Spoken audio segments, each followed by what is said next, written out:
sanando enfermos, dando vista a los ciegos, levantando los paralíticos, alimentando multitudes y aún resucitando muertos. Cada milagro fue una señal, cada enseñanza fue una revelación, cada obra manifestó que Jesucristo no era solamente un profeta enviado por Dios, sino el Hijo eterno de Dios, el Mesías prometido y el Salvador del mundo.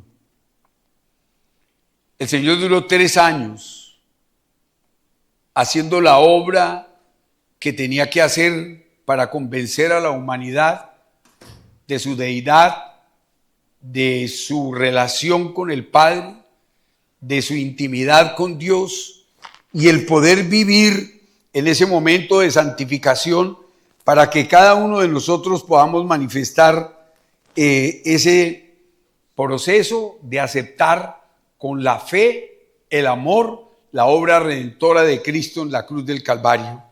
Cada obra manifestó que Jesucristo no era solamente un profeta enviado por Dios, sino el Hijo eterno de Dios, el Mesías prometido, el Salvador del mundo. Él vino a mostrarnos todo lo que el Padre quería que nosotros conociéramos de su reino, para poder nosotros tomar determinaciones profundas. Porque hoy todavía vemos personas que no han creído en la redención de Cristo. No han experimentado profundamente la obra redentora de Cristo en la cruz del Calvario. No han entendido verdaderamente el significado de lo que el Padre envió al Hijo a hacer en la tierra para que se pudiese cumplir Génesis capítulo 3, versículo 15 en este tiempo en nuestras vidas. Para que pudiésemos nosotros vivir y glorificar a Dios. Había completado las señales, pero no reconocieron al Salvador. Habían escuchado la verdad, pero endurecieron el corazón.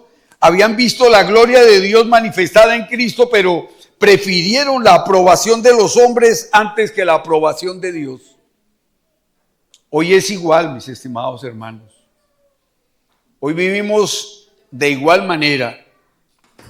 Hoy, aún muchos miembros de la iglesia que no están verdaderamente en lo que deben estar, le creen más a lo que dice el mundo, le creen más a lo que dicen los falsos profetas, los falsos maestros, que a lo que el Señor Jesús no solamente lo dijo con palabras, sino lo demostró con sus hechos sobrenaturales, caminando en la tierra en medio de la tentación y de la maldad, y poder sufrir en la cruz por causa de cada uno de nosotros. Él llegó hasta el final, no se arrepintió, no abandonó el propósito que Cristo lo había mandado hacer, de que el Padre lo había mandado hacer en la tierra. Los versículos anteriores describen esta triste realidad, pero a pesar, dice Juan 12:37, pero a pesar de que había hecho tantas señales delante de ellos, no creían en él. Hoy vuelvo a repetirles, es igual. Usted ve muchos milagros de Dios. Uno habla con las personas por las que oramos permanentemente por sanidad y vemos cómo Dios va cuidando sus vidas. Y vemos cómo de las personas que nosotros oramos, para no hablar de hechos fuera, de las personas que estamos orando, vemos cómo Dios las ha venido recuperando. Tenemos, por ejemplo, la bendición que Dios le ha dado a Carla Hernández, la bendición que Dios le ha dado a muchas de esas personas, a Domingo Valerio, a su esposa. Tenemos cómo Dios se ha revelado y se ha manifestado en la vida de Raquel Almonte. Vemos cómo Dios ha bendecido a muchas personas y no necesitamos salir a buscarlo en otros. Pero a pesar de todo lo que se ve dentro de la iglesia, de todas las obras sobrenaturales que el Señor hizo y sigue haciendo en la iglesia, no creen en el Señor. Por eso es que Él dice, pero a pesar de que había hecho tantas señales delante de ellos, no creían en Él. Esta declaración es profundamente dolorosa. No dice que Jesús había realizado pocas señales, ni que las evidencias fueran insuficientes. Dice que había hecho tantas señales delante de ellos, pero aún no creían en él. No fue por falta de señales. Y ustedes se dan cuenta cuando leemos en el Evangelio, que cuando llegaron los griegos, que cuando llegaron los otros, todos llegaron a pedirle señales, milagros. No bastaba todos los que habían visto y no le bastaba toda la cantidad de gente que estaba siguiéndolo a él por las bendiciones que él había traído al pueblo. Eran multitudes que se iban detrás de Jesús, llevando sus enfermos, llevando todo lo que estaba mal, los oprimidos, llevando todo este tipo de personas, y el Señor sanaba, liberaba, resucitó muertos. Y sin embargo así seguía esa indiferencia con ese Dios. Aquellas personas que tenían unos conceptos definidos en su mente y en su corazón hacia el mal. Hoy nosotros tenemos que entender que la incredulidad del ser humano no siempre nace de la falta de evidencias. Muchas veces surge de un corazón que no quiere rendirse ante la autoridad de Dios. Eso lo vemos hoy también. Hoy lo vemos. Y cuando uno sale a compartir el Evangelio, entonces uno comienza a ver los obstáculos que no son personales, sino hablan con lo que otros les han hablado. O sea que nos están mostrando que le oyen más a los falsos profetas, a los pecadores, a los impuros, como hemos venido contemplando todo este tiempo en el estudio de los proverbios, como esos dos contrastes diarios que vemos. Y la gente como aún sufriendo lo que Dios dice en su palabra, prefieren seguir en ese ritmo de vida. Prefieren seguir en ese ritmo de abandono. Y no creen en la profundidad de lo que Dios ha venido haciendo para la salvación de cada uno. Es increíble que todavía hoy haya personas buscando cómo salvarse, cómo vivir mejor, cómo estar en mejores situaciones cuando tienen todo alrededor de sus vidas. Por eso el Señor en Juan 11, 43, 44 dice: y habiendo dicho esto, clamó a gran voz: Lázaro, ven fuera. Y el que había muerto salió, atadas las manos y los pies con vendas y el rostro envuelto en un sudario. Y Jesús les dijo: desatadle y dejadle ir. Jesús resucitó muertos. Uno de los milagros más extraordinarios del Señor fue la resurrección de Lázaro. Juan 14, 11, 43, 44. Después de contemplar semejante milagro, muchos creyeron en él. Sin embargo, otros fueron a informar a los líderes religiosos, quienes comenzaron desde ese momento a buscar la forma de matar a Jesús, de acabar con Cristo. Y a propósito tenían que terminar también con Lázaro, porque era el testimonio visible de lo que Dios había hecho. Pero yo quiero decirles algo: hoy oramos mucho por la Iglesia Universal de Cristo. Está siendo muy perseguida. Hay países donde se sufre demasiado por la enseñanza del Evangelio, donde se vive muy difícilmente predicando el Evangelio. Pero sin embargo, la iglesia sigue caminando todos los días y sigue creciendo día a día. Hay algunos que se centran solamente en que oyeron que se están cerrando muchas iglesias. Sí, se cierran iglesias casi a diario. Pero también deben escuchar la otra parte, que se abren iglesias todos los días. Todos los días hay nuevos lugares donde se predica el Evangelio. Y Dios sigue fortaleciendo a los que están aún en persecución. El Evangelio siempre ha sido perseguido. El Evangelio no es perseguido solamente ahora. Es más, yo creo que ahora tenemos una persecución muy fuerte a través de las redes sociales. Porque usted no sabe ni siquiera a quién oye.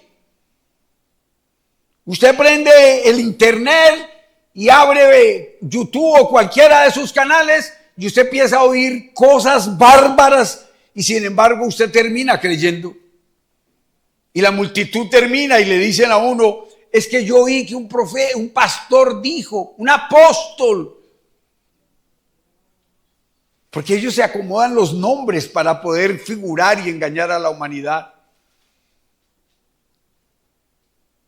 Ya están saliendo en las iglesias patriarcas. Están buscando títulos altos para poder impresionar a la gente. Si usted lee las Escrituras, el Evangelio, el sumo sacerdote Caifás y Anás su suegro, ellos en todas las fiestas lo único que les interesaba era la cantidad de gente y la cantidad de ofrendas que llevaran. No se preocupaban por la vida de las personas. Mientras que Jesús en el compartir de su evangelio nos enseña todo lo contrario. Un pastor debe dedicarse a sus ovejas. Debe cuidar las ovejas de Cristo.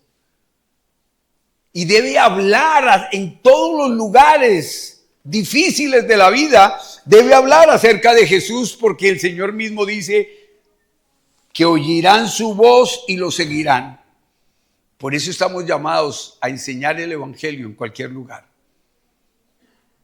No estamos llamados a escoger dónde vamos a predicar el evangelio. ¿Con quiénes nos vamos a relacionar en el evangelio? No, estamos llamados a que se cumpla la escritura. Mis ovejas oyen mi voz y me siguen. El apóstol Pablo dice en Romanos que ¿cómo oirán si no hay quien les predique? ¿Cómo entenderán si no hay quien les enseñe? Y esa es la tarea que nosotros tenemos que hacer. Esto nos enseña que una señal puede llevar a una persona a creer, pero también puede revelar la dureza de su corazón que se niega a aceptar la verdad. Sí, muchos van a oír la voz del Señor y lo van a seguir, pero muchos van a oír y van a endurecer más sus corazones y no van a aceptar la verdad. La verdad tampoco se puede aceptar a medias. Usted y yo tenemos que entender que debemos ser los mismos en todas partes. ¿Estamos? Usted debe ser el mismo en su casa que en su trabajo. Usted debe ser el mismo en la universidad o el colegio que en su casa, en su trabajo. Debe ser la misma persona. Hay personas a las que les dan un poquito de autoridad y entonces eso como si fuera un imán en la cabeza. Entonces comienzan a destruir a todo el mundo y comienzan a ofender a todo el mundo porque yo soy. No, si usted es creyente, usted es el siervo de todas las personas donde usted trabaja. Si usted es creyente, ese es el siervo de toda la humanidad, porque eso fue lo que vino a demostrar Cristo aquí en la tierra. Pero es que hay personas que aún en su casa el papá come diferente a los hijos, porque él es el papá. Y él tiene derecho a muchas cosas. Y los hijos comen por debajeado. Mis amados hermanos, hoy vuelvo a repetir lo mismo que digo con mucha frecuencia. En la vida cristiana, en la iglesia, no hay colores grises. O usted es blanco o usted es negro. O usted es cristiano o no es cristiano. Pero no es que ya casi llego o que ya voy para allá. No. Usted tiene que determinar en su corazón lo que Dios demanda de cada una de nuestras vidas. En Juan 12:13 dice la palabra de Dios: el siguiente día, grandes multitudes que habían venido a la fiesta al oír que Jesús venía a Jerusalén, tomaron ramas y palmeras y salieron a recibirle y clamaban: Hosana, bendito el que viene en el nombre del Señor, el Rey de Israel. La multitud recibió con entusiasmo la proclamación de rey y lo proclamaron rey a él, y extendieron ramas de palmeras y agitaron ramas y tendieron sus ropas para que él pasara. Pero esas mismas personas días después estaban gritando: crucifícale. ¿Por qué? Porque no consiguieron lo que estaban buscando. Ellos estaban buscando terminar con el imperio romano y estaban esperando que llegara un rey que fuera superior a lo que había sido Herodes el Grande, que llegara y construyera un palacio inmenso, tuviera un ejército poderosísimo y acabara con todo. Y desde esa época hasta hoy entendemos que las grandes batallas no se ganan con espada, ni con metralletas, ni pistolas, ni nada de eso. Toda batalla se gana con servicio y amor. No hay otro mecanismo para vencer. Servir y amar. Y para poder servir y amar hay que entender la verdad. Y hay que vivir en la verdad. Vivir impulsado por otro tipo de cosas es acabar con lo que Dios quiere que nosotros tengamos. También en Juan 12:21 dice: estos pues llegaron también unos griegos y se acercaron también a Felipe, que era de Betsaida, de Galilea, y le rogaron diciendo: Señor, quisiéramos ver a Jesús. Allí la palabra ver no era vista, era tratar con Jesús, era convenir con Jesús, era escuchar a Jesús y dialogar con él. Aquella petición mostraba que la obra de Cristo no estaba limitada únicamente a Israel. La hora había llegado en que el Hijo del Hombre fuera glorificado mediante su muerte en la cruz. Mis amados hermanos, en Juan capítulo 12, versículo 23 y 24, el Señor hace el cierre de su tiempo en la tierra.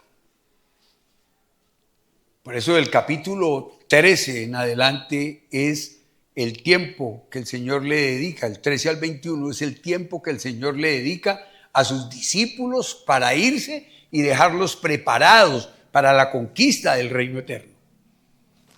Por eso Jesús dice, Juan nos dice en el capítulo 12, 23, 24, Jesús le respondió diciendo: ha llegado la hora para que el Hijo del Hombre sea glorificado. De cierto os digo que si el grano de trigo no cae en la tierra y muere, queda solo, pero si muere, lleva mucho fruto. Era necesario que Él llegara a la cruz. Era necesario que Él muriera en la cruz.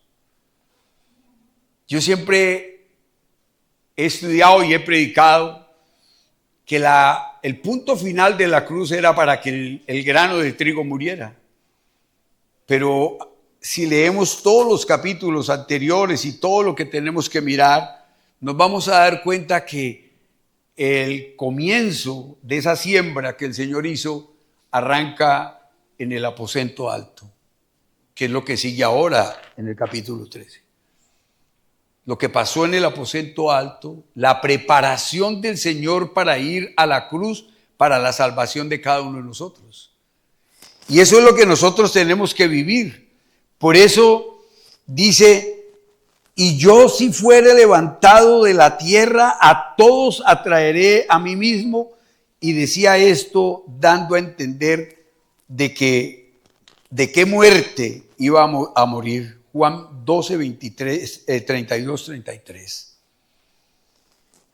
Mis amados hermanos, al llegar al capítulo 12, 44, 50, ocurre algo profundamente solemne en nuestras vidas.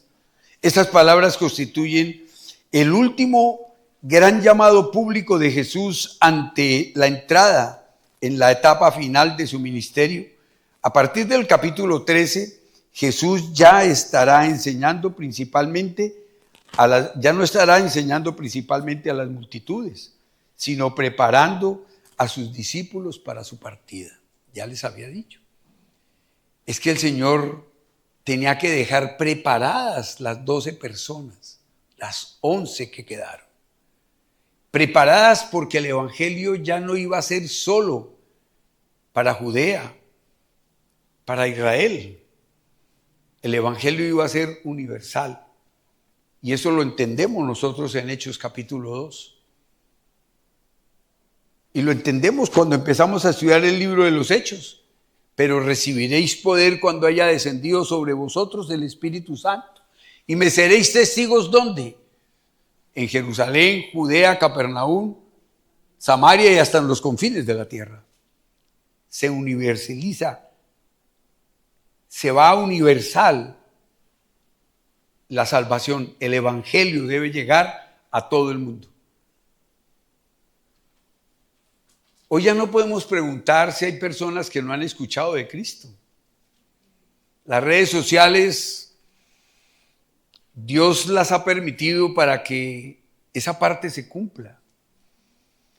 Lo que pasa es que no es solamente que la palabra de Dios llegue, sino que la palabra de Dios sea enseñada. ¿Qué pasa en Hechos 2? ¿Qué es lo primero que comienza a hacer Pedro después de que es lleno del Espíritu Santo? Pedro no se paró a hacer milagros. Pedro no se paró a ir a sanar enfermos, a liberar oprimidos, a reprender satánicos. Pedro se paró a enseñar lo que decía la Escritura. Se paró a enseñar qué era lo que el Señor había hecho, trayendo todo el cumplimiento del Antiguo Testamento que habla de su obra redentora en la cruz del Calvario, traerlo para que todos nosotros lo viéramos, lo comprendiéramos y lo aplicáramos para poder tener vidas santificadas. Hay otro proceso, es la enseñanza. Por eso el Señor no les dice a los discípulos, si usted lee Mateo 28, 18 al 20, usted encuentra lo que dice el Señor. Y por tanto, id a todas las naciones bautizándoles en el nombre del Padre, del Hijo, del Espíritu Santo. Y no le dice haciendo milagros, sanando enfermos, liberando oprimidos, resucitando los muertos. No, Él les dice enseñándoles lo que yo les he mandado y he enseñado. Usted tiene que compartir el Evangelio. Usted debe compartir lo que Dios ha hecho con su vida. Usted debe compartir la obra redentora de Cristo. Usted debe exponer esos 12 primeros capítulos del Evangelio de Juan, mostrando qué fue lo que Cristo vino a hacer por cada persona sobre la tierra. En Juan 12:44 dice, Jesús clamó y dijo, el que cree en mí, no cree en mí, sino en el que me envió. El Padre y Él son uno solo.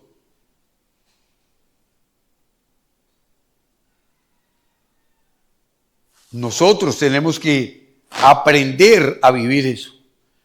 La expresión Jesús clamó revela intensidad y autoridad y urgencia. Jesús no habló con indiferencia. Jesús no presentó una opinión religiosa. No ofreció una alternativa entre muchas. Una sola alternativa. Usted y yo decidimos ser santos para poder ver la gloria de Dios en todo lo que empezamos y hacemos. La santidad va por delante. Sí somos pecadores. Sí seguimos pecando. Sí. Pero Dios nos regaló el arrepentimiento. Nos dejó el camino para llegar al Padre. Jesús dijo él mismo, yo soy el camino y la verdad y la vida y nadie viene al Padre si no es por mí. Clamó porque lo que estaba en juego era la vida eterna del ser humano. En estos versículos el Señor presenta 5 verdades fundamentales. Cree en Cristo. Creer en Cristo es creer en el Padre. Cristo vino como la luz del mundo. Cristo vino primeramente para salvar. La palabra rechazada será el juez en el día final. Qué interesante estudiar cada uno de estos puntos. La palabra que usted rechaza es la que van a usar para juzgarlo al final. Allí ya no podremos llegar a decir, yo no sabía, a mí no me habían dicho, yo creía que era diferente. No. Los varones que vinieron a la reunión de caballeros, se trabajó con una parábola increíble que tiene que ver con todo esto. Un joven, primero habla del muchacho, del joven que va y le dice a Jesús que le diga a su hermano que comparta con él la herencia. Y el Señor le dice que a él quien lo nombró repartidor de herencias. Y después habla de la parábola del hombre que se centra en su riqueza. Sembró, preparó, cultivó y cosechó abundancia. Y entonces miró que tenía demasiadas cosas y que no tenía dónde guardarlas. Así hay personas hoy en el mundo que no tienen dónde guardar todo lo que tienen. Y entonces ese hombre dice, ¿ahora qué haré? Pero dése cuenta, yo tengo, yo soy, yo llevo, yo produje, yo hice, yo esto, pero nunca nombró a Dios para nada. Nunca nombró al Señor para nada. Y Dios, cuando él termina de hablar todas esas expresiones que dijo, le dice, necio, esta noche vienen por tu alma y ¿qué vas a hacer? ¿Quién va a disfrutar todo lo que tienes? ¿Y por qué se dan esas cosas? Porque el hombre no quiere compartir con Dios su vida para que Dios le permita tener todo planeado dentro de conceptos muy claros de lo que Dios quiere que nosotros vivamos. Cristo vino primeramente para salvar. La palabra rechazada será la que se va a usar en contra suya. El mandamiento del Padre es vida eterna. Este pasaje nos coloca delante de una decisión que nadie puede evitar. Cada persona debe responder a Jesucristo. No basta admirarlo. No basta conocer su historia. No basta respetar sus enseñanzas. No basta llamarlo profeta, maestro o ejemplo moral. Es necesario creer y creer en la verdad, en lo que Dios quiere hacer a través de cada una de nuestras vidas. Por esto, el último llamado público de Jesús y la verdad principal es creer en Jesucristo, es recibir al Padre, salir de las tinieblas, aceptar su salvación y recibir la vida eterna, pero rechazar su palabra conduce inmediatamente al juicio final, al juicio eterno. Mis amados, el tema de hoy, los primeros 2 versículos que nos corresponde estudiar, nos dice lo siguiente. Juan capítulo 12, versículo 44-45. Nos dice, Jesús clamó y dijo, el que cree en mí, no cree en mí, sino en el que me envió. Y el que me ve, no ve al que me envió. El Padre y el Hijo son uno solo. A menudo nos preguntamos cómo.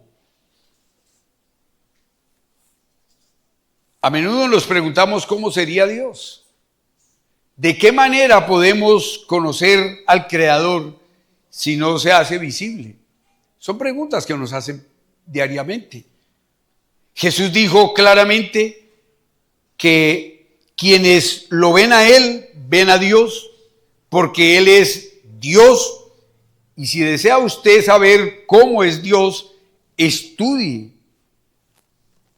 la persona y las palabras de Jesucristo.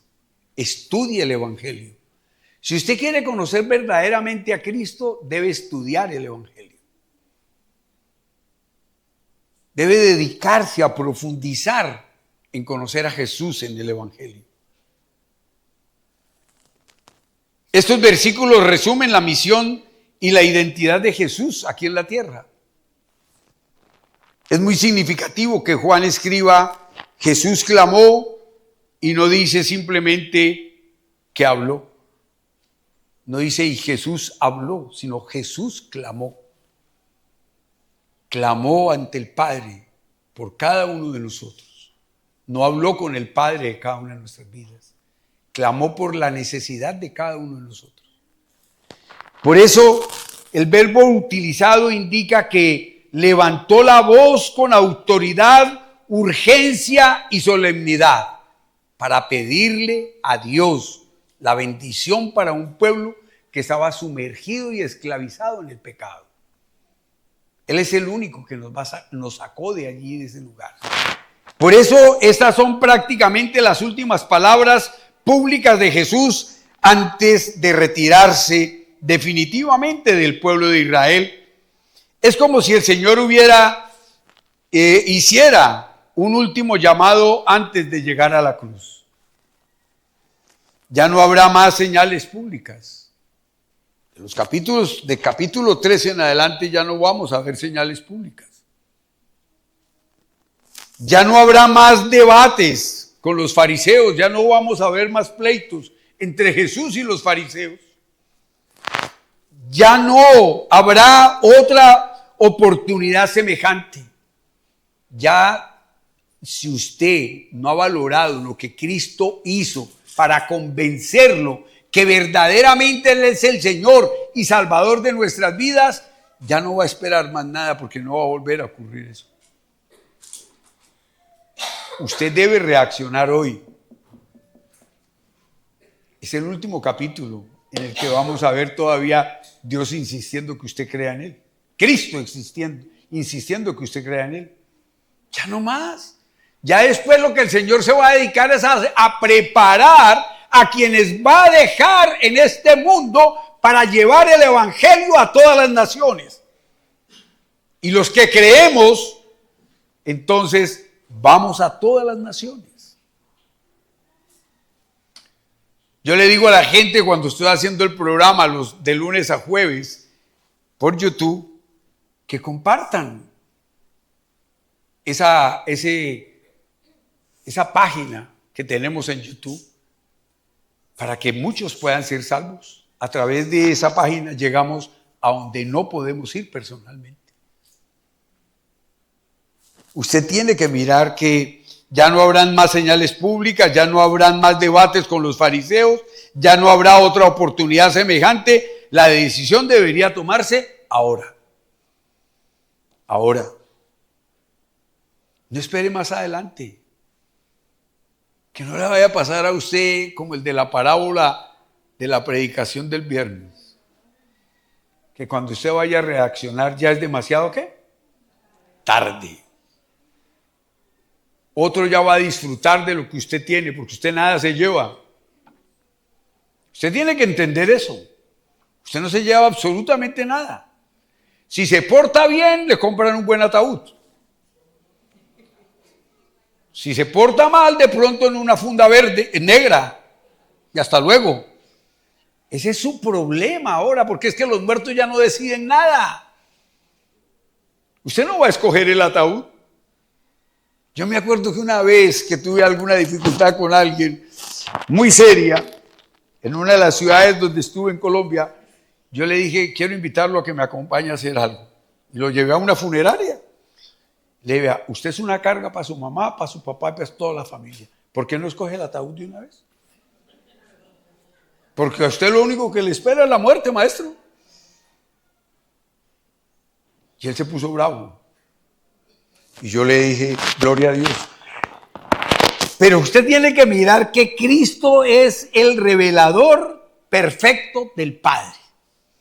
No piense buscar al Padre en otro tipo de persona porque Él no está ahí. Aquí aparece una verdad esencial de la doctrina, la Trinidad, en lo que hemos venido leyendo y estudiando de este pasaje, de este capítulo, de este final del capítulo 12. El Padre envía, el Hijo revela, el Espíritu Santo aplica esa revelación al corazón del creyente. Jamás trabajan independientes. Si usted quiere estudiar acerca de la línea de autoridad, estudie la Trinidad. El respeto que hay entre el Padre, el Hijo y el Espíritu Santo. Mis amados, tenemos que pensar claramente en lo que Dios está haciendo a través de nuestras vidas. El cumplimiento del Antiguo Testamento desde ese lugar, desde ese momento, Dios había prometido revelarse plenamente. En Isaías 9:6 dice, porque un niño nos es nacido, hijo nos es dado, y el principado sobre su hombro, y se llamará su nombre admirable, consejero, Dios fuerte, Padre eterno, príncipe de paz. Debemos valorar las cosas que Dios nos ha venido dando. Ahora yo quiero invitarlos a que miremos algunas cosas que son importantes y significativas para nuestra vida. Miles vinieron físicamente a Jesús y muchos lo rechazaron. El verbo ver aquí significa reconocer quién es realmente. Contemplar en Cristo el carácter santo de Dios. Cuando vemos a Jesús, vemos la santidad del Padre, vemos la justicia del Padre, vemos la misericordia del Padre, vemos la paciencia del Padre, vemos el amor del Padre, vemos la verdad del Padre. Todos tenemos que mirar lo que dice la palabra de Dios y lo que Dios nos quiere enseñar a través de la doctrina.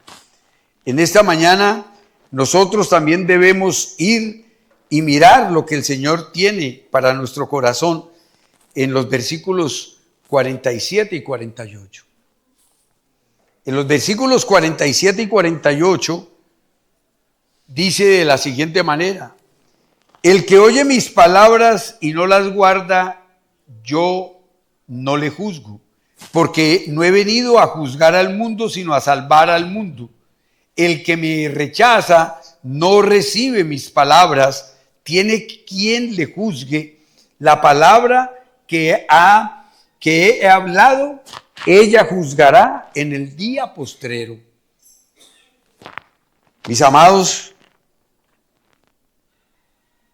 no sé cuántos años lleva usted escuchando hablar de Jesús. Y no sé cuál es su posición ahora. Lo único que digo es que por la palabra que usted rechace, esa es la que lo va a juzgar. Y usted debe estar preparado para poder entender que nosotros necesitamos mirar lo que Dios quiere para cada una de nuestras vidas. El propósito de la primera venida fue salvar. Él vino primero como Salvador, pero regresará como juez. Y por eso Jesús declara, porque no he venido para juzgar al mundo, sino para salvar al mundo. Este versículo resume toda la misión de la primera venida de Cristo.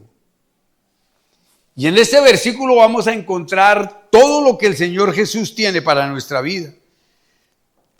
No vino con fuego, no vino con espada, no vino para destruir a los pecadores, vino a ofrecer gracia, vino a ofrecer perdón y vino a morir y vino a rescatar cada una de nuestras vidas.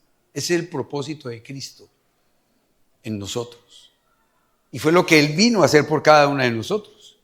Por eso el mismo mensaje aparece al comienzo del Evangelio en Juan 3, 16, 17, porque de tal manera amó Dios al mundo, que ha dado a su Hijo unigénito para que todo aquel que en Él cree no se pierda, mas tenga vida eterna. Porque no envió Dios a su Hijo al mundo para condenar al mundo, sino para que el mundo sea salvo por Él. Por eso, mis estimados hermanos y amigos, tenemos que mirar que en Isaías 42, 1 al 3 dice: he aquí mi siervo, yo le sostendré, mi escogido, en quien mi alma tiene contentamiento, no quebrará la caña cascada, ni apagará el pabilo que humeare, por medio de la verdad traerá justicia. ¿Cómo vino Cristo para salvarnos a nosotros?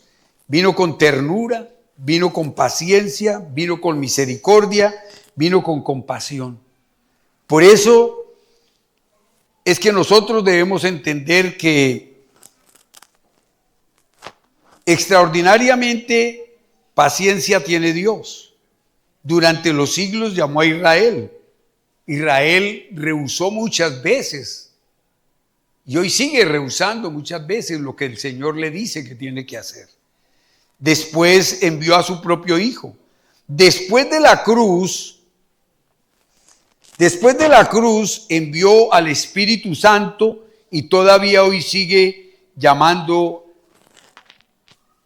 cada predicación, cada lectura bíblica, cada invitación al arrepentimiento, cada cosa que el Señor hace es para que nosotros podamos entender que Él lo único que quiere es salvarnos, ayudarnos, que vivamos bien, que estemos bien, el bienestar de cada uno de nosotros, sus hijos. Por eso, hoy es necesario que nosotros miremos que rechazar a Cristo es rechazar la autoridad de Dios.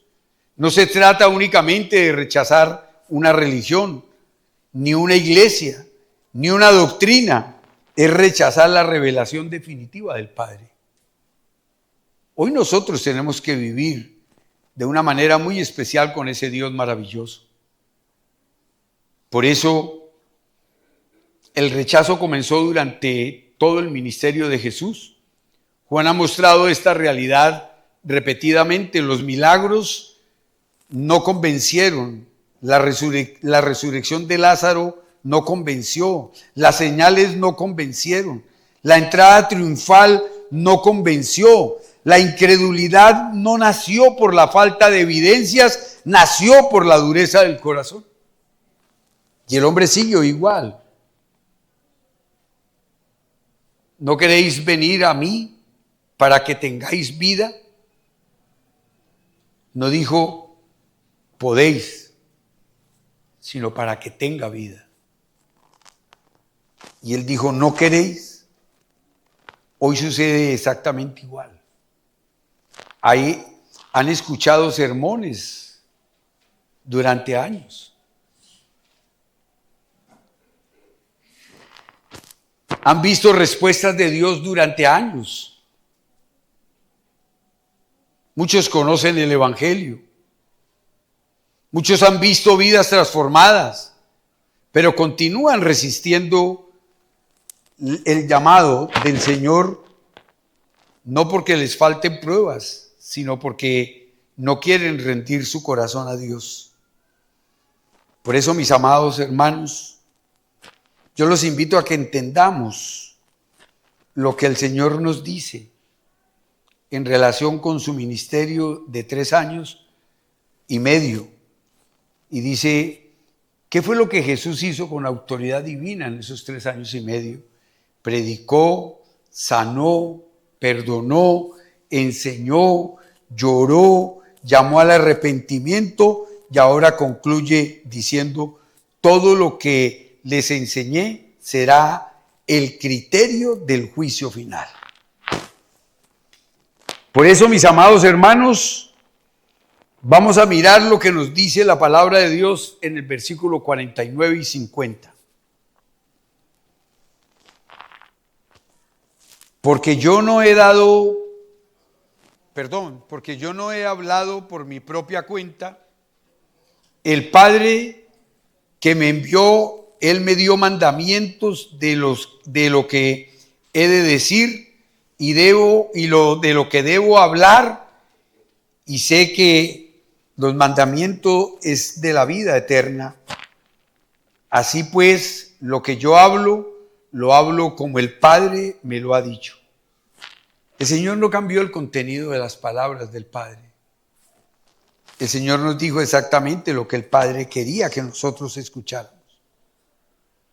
Las cosas que Jesús enseñaba no eran cosas que Él inventó o aprendió de otros hombres.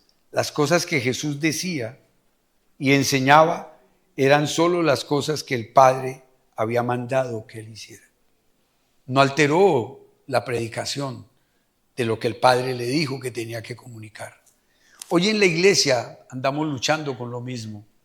No alterar nada de lo que el Padre reveló, para que la iglesia sepa por dónde es que tiene que ir para ver verdaderamente la gloria de Dios. No queremos que queden cosas vacías. No queremos que ustedes sigan pensando que hay unas oportunidades diferentes a las que Dios tiene a través de su palabra.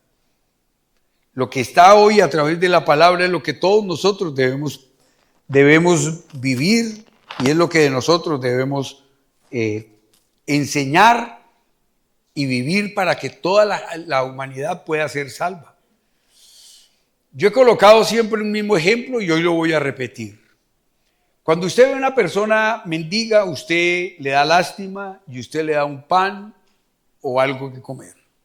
Cuando usted ve a un indigente, una persona que se ha perdido completamente del mundo, a usted le da ansiedad y muchas cosas en su vida y quisiera ayudarle de todas las maneras.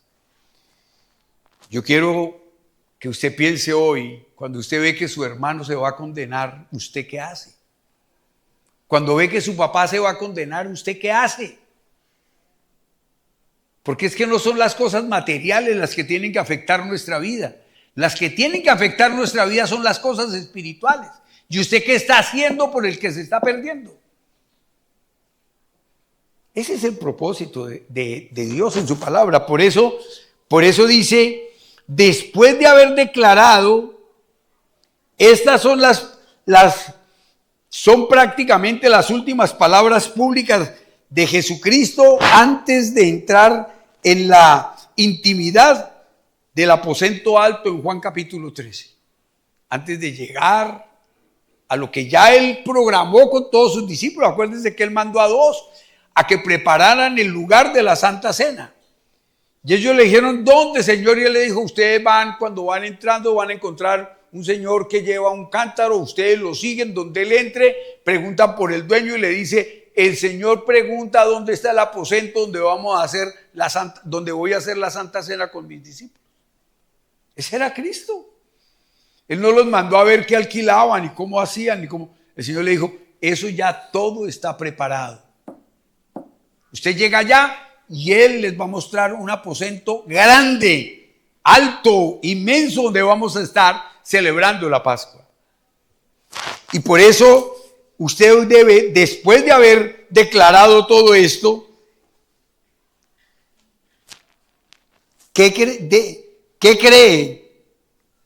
En Él es creer en el Padre. El que cree en Él es creer en el Padre. Vuelvo a repetirles. El que cree en Cristo cree en el Padre. Que Él es la luz del mundo, que vino a salvar y no a condenar, que su palabra juzgará al incrédulo. Ahora revela la razón por la cual sus palabras poseen autoridad absoluta. No habla como un profeta más. No habla como un maestro brillante. No habla como un líder religioso. No habla como habla como el Hijo eterno enviado del Padre. Toda su enseñanza posee autoridad divina, porque procede directamente del Padre. Es lo que leemos en el pasaje. Él tiene autoridad. sobre todas las cosas. Por eso Jesús nunca habló independientemente del Padre. En el versículo 49, porque yo he hablado por mi propia cuenta, porque yo no he hablado por mi propia cuenta, el Padre que me envió, Él me dio mandamiento de lo que he de decir y de lo que he de hablar. Por eso, esta expresión revela la perfecta comunión existente entre el Padre y el Hijo y no significa inferioridad. No significa que Cristo carezca de divinidad. Significa que dentro del plan eterno de la redención existe una perfecta unidad. Por eso, en Juan 5:19 Él nos dice, no puede el Hijo hacer nada por sí mismo, sino lo que ve hacer al Padre, porque todo lo que el Padre hace, también Él lo hace Él igualmente. Nosotros tenemos que mirar que hay algunas cosas que tenemos que aplicar en nuestra vida. Con relación a la autoridad del Evangelio, no depende del predicador. La predicación del Evangelio no depende de ninguno de nosotros. No depende de la iglesia. No depende de la cultura. La autoridad del Evangelio proviene de Dios mismo. Por eso la iglesia no está llamada a inventar mensajes. Los predicadores no estamos llamados, por ejemplo, como vemos en algunas oportunidades, a ser payasos en la iglesia, a echar cuentos en la iglesia, a ver cómo los divertimos a ustedes. La palabra de Dios tiene que ser la que confronta a cada uno de nosotros con la realidad divina, con la realidad de lo que Dios quiere hacer en cada uno de nuestros corazones. Por eso, en el versículo 50, y sé que su mandamiento es vida eterna, así pues lo que yo hablo, lo hablo como el Padre me lo ha dicho. En esta frase resume todo el Evangelio de Juan. Todo cuanto Dios ha revelado acerca de Cristo tiene un propósito de vida, no simplemente mejorar la conducta del ser humano. El Evangelio no es para mejorar la conducta del ser humano. No solamente para formar una religión, sino para rescatar pecadores muertos espiritualmente. Desde el inicio del Evangelio anunció esta verdad. En Él está la vida y la vida era la luz de los hombres. Jesús declaró, yo he venido para que tengan vida y para que la tengan en abundancia.